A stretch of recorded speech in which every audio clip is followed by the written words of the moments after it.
What's good? It's Andrew from producersociety.com. Today I'm going to show you guys how to make gliding 808s in Garageband using a couple different software. And I'm also going to show you how to do it with a default deep sub bass synthesizer as well. So put simply, you can do it in three different ways from what I've seen thus far. You can slide your 808s by using Initial Audio's 808 Studio 2, which is a 808 plugin. Or you can use Beatmaker's 808 Bass Module 2 or Bass Module 3, depending on whether or not you have Catalina installed. If you have Catalina installed, you have to use Bass Module 3.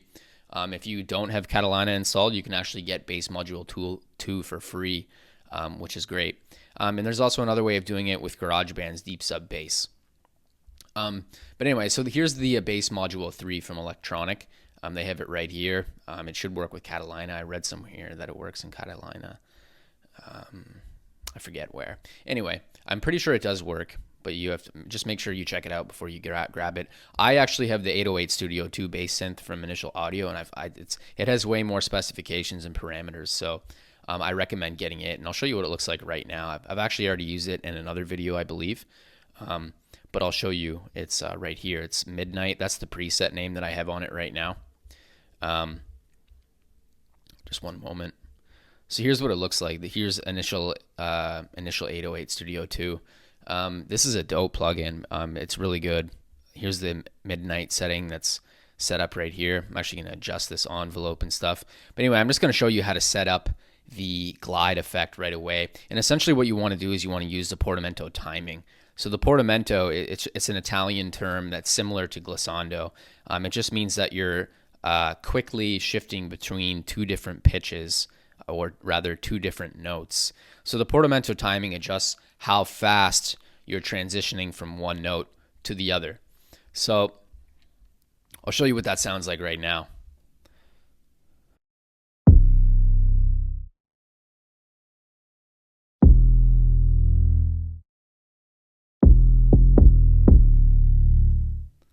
What I'm going to do before I do this actually, so I'm actually going to change this to the trap.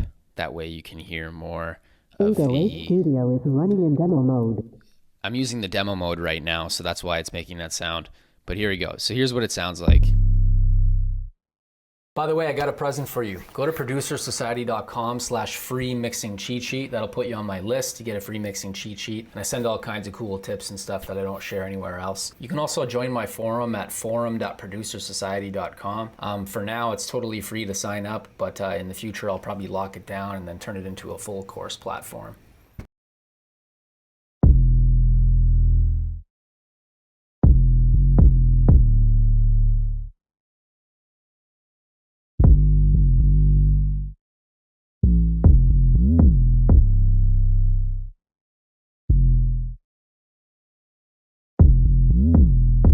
Nice slide, right?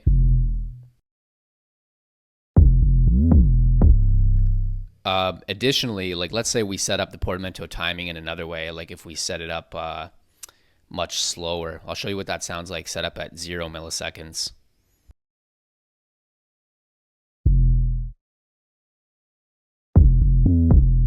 So you notice how it just transitions into the notes straight away. There almost is no glide. However, if you set up the portamento timing so it's around the tempo of the track, it's going to sound much, much better. 808 Studio is running in demo mode. 808 Studio is running in demo mode. So I'm going to do that one more time.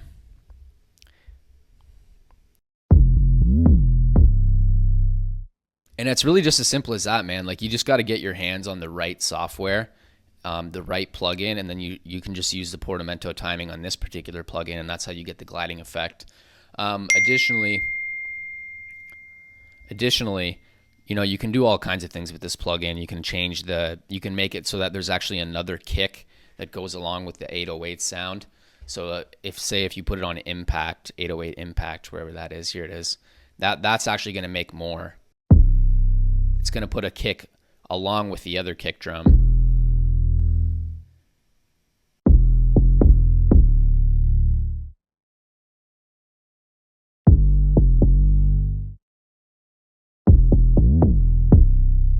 So that's all that does. But anyway, so that's how you do it with that. Now you could use the bass module 2 from Beatmaker or the bass module 3, depending on what GarageBand you have or what software you have.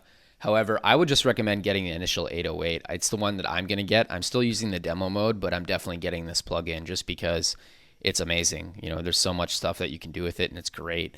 There's all these different presets, and look at all these kicks that it comes with. Like it's such a detailed plugin, and the presets are fantastic as well. So I'm definitely going to be getting it. You can probably grab it from Plugin Boutique. I'll include the link in my video description. But additionally, there's other ways of doing it too. You can do it with default, or excuse me, you can do it with the default instruments in GarageBand, and that's how you do this. It's essentially you use the same principles. You just want to put the notes on top of each other like this. You see how these notes are on top of each other? So I'll show you what that sounds like. I'm going to turn it down just in case it's way too loud.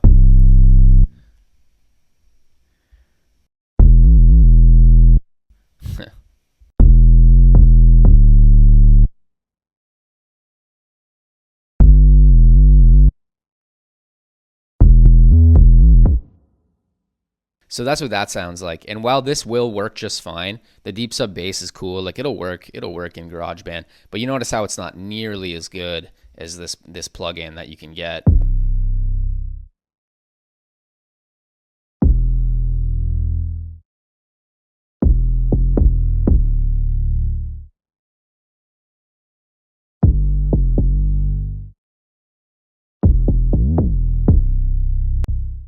And additionally, I have it set up so that there's more kicks on it right now.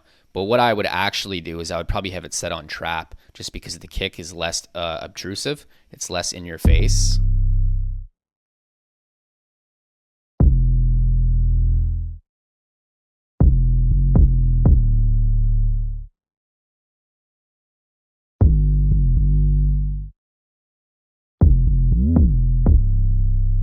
So that's how that sounds like. And really, it's as I said before, it's as simple as that, man. Like you just got to use the right software, and then it'll work just fine. However, you can use a deep sub bass, but I would just get the right plugin. You know, it's going to make your life a lot easier in the end. But other than that, I don't really know much else what to say about it. But there are different techniques that you can use, which I explored in my article here. For instance, like you could set it up so that you have more kicks in a different MIDI region. So for instance, like here's the kick right here. Well, you could have this kick. You could hit multiple kicks to go along with the 808 sound. Like this. So you can see what this sounds like. 808 Studio is running in demo mode. Or additionally, like let's say you could add a portamento note right above here, so it would actually go along with those kicks. So this is C2. Let's put it up one full octave, and then what's this gonna look like? Let's try this. See how that sounds. Now that's a little much, I would say. In fact, I would extend this out a little bit further. So I'm adjusting the 808 right now and not the kick drum.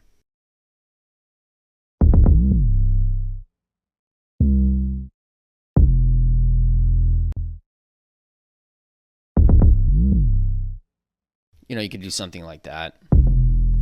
That's a little much, I would say.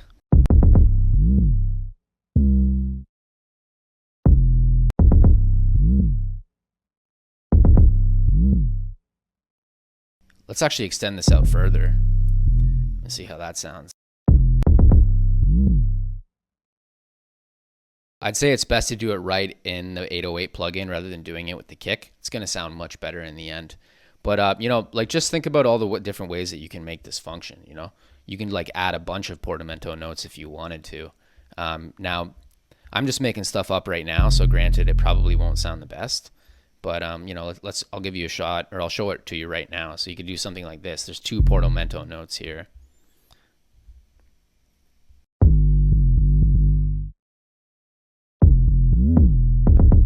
So you could throw another one like right here, for example.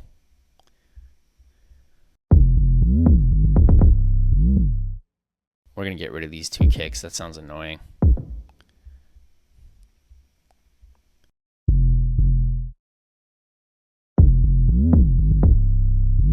So that kind of sounds cool.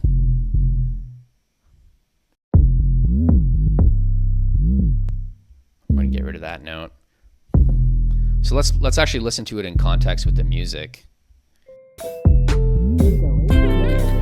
Demo mode.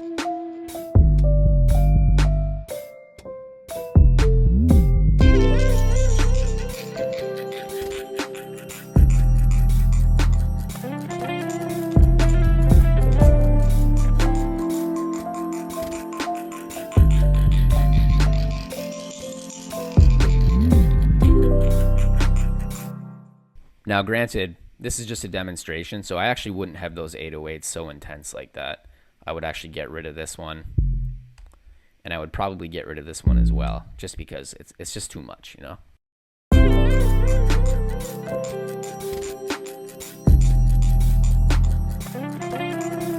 Now, granted, I would probably get rid of these notes, right? Like, this is a little much. I'd get rid of this, get rid of that, and then I would play it so it's less obtrusive, you know, because that's, as I said, it's a little overbearing.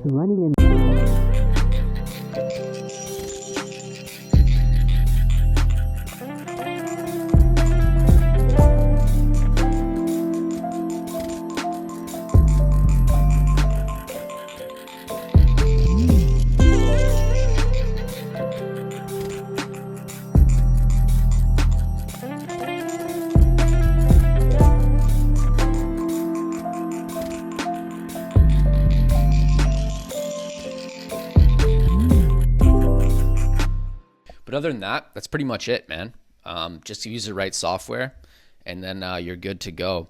But other than that, I wouldn't really know what else to say other than... Oh, yeah. Another thing that's worth mentioning is that I would say GarageBand iOS is more apt at gliding 808s than GarageBand Mac, just because you can use the Alchemy synth. So you can set up this glissando option on the Alchemy synth, and then that's going to be able to glide from the notes a little bit better. So that's one thing to keep in mind. However, I prefer to use Mac OS. I just find it's superior. I mean, there's different things about the two that, you know, I would say Mac is better at the end of the day. But I think the interesting thing is that Apple is slowly upgrading GarageBand iOS even more so than Mac. So, you know, it's definitely something that you should try out. But anyway, yeah, that's it for this video. I hope this was helpful to you. Make sure you like and subscribe, and then I'll see you guys in the next video. All right. Peace.